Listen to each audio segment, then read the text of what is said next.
जय Shri Hari. Unseen passages के उत्तर हम कैसे दें, उसके लिए कुछ प्रैक्टिस सेट्स हमने तैयार किए हैं। आज हम एक उनमें से एग्जाम्पल पेश कर रहे हैं।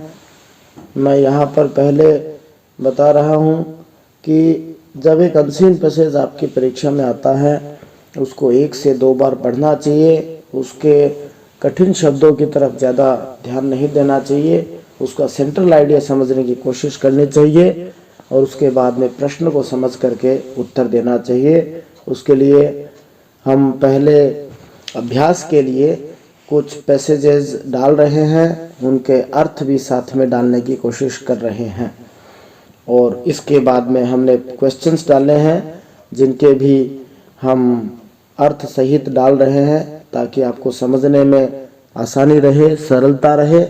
इनके उत्तर आप कमेंट के माध्यम से भी दे सकते हैं और आप अपनी नोटबुक आदि में भी नोट कर सकते हैं। अगले दिन आपको इनके उत्तर डिस्क्रिप्शन के अंदर मिल जाएंगे। तो प्रस्तुत है हमारा अनसीन पैसेज।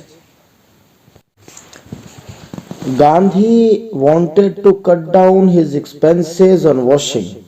गांधी जी कपड़े धोने पे जो खर्चा है उसको कम करना चाहते थे। One day he came home with all the things needed to do his own washing and starching. एक दिन वो सभी आवश्यक वस्तुएं लेकर के आए घर पे, जिनकी आवश्यकता कपड़ों को धोने में और उनको स्टार्चिंग करने में पड़ती है। He also bought a book on washing and read it carefully. वो कपड़े धोने के बारे में एक पुस्तक भी खरीद के लाए और उसको ध्यान से पढ़ा। Gandhi taught his wife Kasturba the art of washing. Gandhi ने अपनी पत्नी कस्तूरबा को भी कपड़े धोने की कला के बारे में सिखाया। The new hobby was an additional burden on Gandhi's daily work. इस नई हॉबी ने गांधी के नित्य प्रति के कार्यों पर एक अतिरिक्त भार डाल दिया। But he was not a man to give up, लेकिन वो कभी हारने वाले मनुष्यों में से नहीं थे। He was determined to cut down his expenses. उन्होंने अपने खर्चों को कम करने का दृढ़ निश्चय ले लिया था। He also wanted to be self reliant. वो आत्मनिर्भर भी बनना चाहते थे। One day he washed a collar and starched it. एक दिन उन्होंने अपने एक कपड़े की कॉलर धोई और उसको स्टार्च करके कड़क दिया। Since he was not used to ironing, he used an iron that was not hot enough. क्योंकि उनको प्रेस करना आता नहीं था और उन्होंने उस प्रेस को ज्यादा गर्म भी नहीं किया था। And he did not press hard enough, और उन्होंने ज्यादा ताकत लगा के उसको दबाया भी नहीं था। He was afraid of burning the collar, क्योंकि उनको भय था कि कहीं कॉलर जल न जाए। He went to the court wearing the collar. वो कॉलर पहने हुए कोर्ट में गए। It was over starched and stood stiff.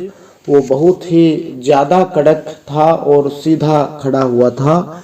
His friends laughed quietly at this site. उनके मित्र इस दृश्य को देख के धीरे धीरे हंसे। Gandhi was not disturbed and said. Gandhi इससे परेशान नहीं हुए और उन्होंने कहा, well this is my first attempt at washing, hence this overdose of starch. ये कपड़े धोने का मेरा पहला प्रयास था, इसलिए ये स्टार्च का ओवरडोज हो गया। But it does not matter, लेकिन इससे कोई फर्क नहीं पड़ता। At least it provided you with so much fun. कम से कम इससे आपको कुछ आनंद तो आया ही। Questions. Number 1. Why did Gandhi start washing his clothes? Gandhi ने अपने कपड़े धोने शुरू क्यों कर दिए? Number 2. What did Gandhi teach Kasturba? Gandhi ने कस्तूरबा को क्या सिखाया? Number 3. When did he wash a collar and starch it?